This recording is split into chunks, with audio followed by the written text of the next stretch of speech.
Hi, I'm here today with Richard Farrall at Community Integrated Care, and we're going to talk about employee referral schemes. Tell me a little bit about your role and the organisation. So I head up recruitment. I'm responsible for a team which provides support and guidance and expertise for our hiring managers for their recruitment challenges. It covers the whole sort of recruitment cycle from attraction, selection, offer and onboarding, and all the pre-employment checks that are associated as well. Community Integrated Care is a national charity. We provide care and support for adults with learning difficulties, dementia, age-related needs and autism. How big is Community Integrated Care and what's your coverage? We employ just under 5,500 people and have our geographical reach is in the northwest of England, northeast England, central England, south of England and parts of Scotland. In terms of your recruitment sources, what are the main sources that you get starters from now? The most common sources that we've sort of identified and started to measure are the likes of the job boards. Would that be Indeed is the main one. Look at the job centre, our own website, of course, social media, and our recommend a friend policy or referral policy.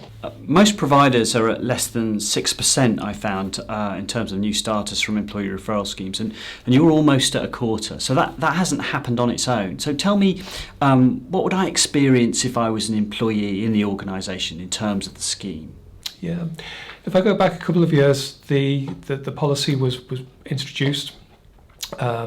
I'm working very closely with our marketing team to make sure that the policy was and the scheme was very much fresh in people's minds. So there was lots of email communication. We used our internal social network to promote it. There was some information in our staff magazine. And also on our internal adverts as well, there's references within the email body, the advert itself, to encourage our staff and remind our staff about the policy and also the vouchers that they could claim. We offer Love to Shop vouchers, which have proved very useful and well received. We've also had to modify that as well. So rather than actually giving our employees little cards in which they have to activate, we find that actually giving our employees the notes, the vouchers themselves, a much easier way in which to purchase any goods, whether that be meals or any items, for example. So originally the policy rewarded employees who made a successful referral by offering the vouchers once the employee had passed their probation. Over time, we felt that wasn't really in the essence or the spirit of the policy and what we want to do. Effectively, we want our employees to act as recruitment agents and identify and recommend individuals who they feel would be a real asset to community integrated care. But for them to have to wait until that individual passed their probation, we didn't think was quite fair in the spirit of what we were doing, as I mentioned earlier. So we changed the policies whereby employees who had made a successful referral were sent the vouchers when the employee commenced employment, and we think that's the right thing to do, and also continues with some momentum as well, rather than having to wait until somebody passed their 3 or 6 month probation, for example. We've also been able to flex the policy over time as well, finding that if there's any particular requirements or special business needs, for example, if we wanted to recruit support workers during the summer months where perhaps traditionally it's been quite challenging, we ran a summer bonus or a double bonus campaign whereby offering employees who had made a successful referral for a support worker that started between June and September, they were offered double the amount of vouchers, and that proved successful. Again, it was also good to keep the policy alive in people's minds. We've also looked at particular areas of the business to consider whether we could do something there where we've had challenges to recruit. In terms of metrics, it's really important, obviously, to measure this. What are you seeing in terms of performance from your employee referral scheme?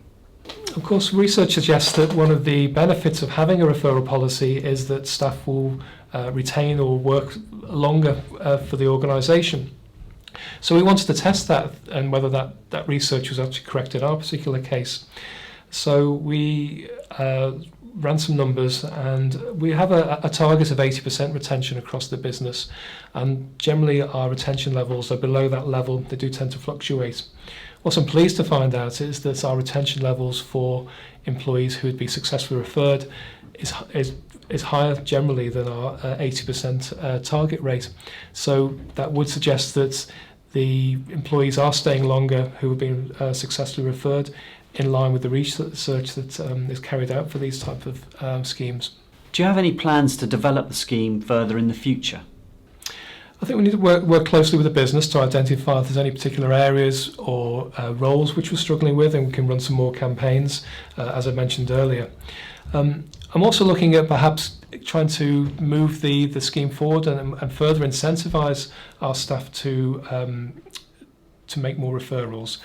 Potentially looking at, in addition to receiving their vouchers, staff who have made a successful referral will also receive a ticket for a prize draw, possibly at the end of the year or a period in time, for quite a sort of big ticket prize. And of course the beauty of that is the more referrals you make, the more tickets you'll have and the greater the chance of winning. So I'm really excited about those plans that we're discussing at the moment, and to see how that develops.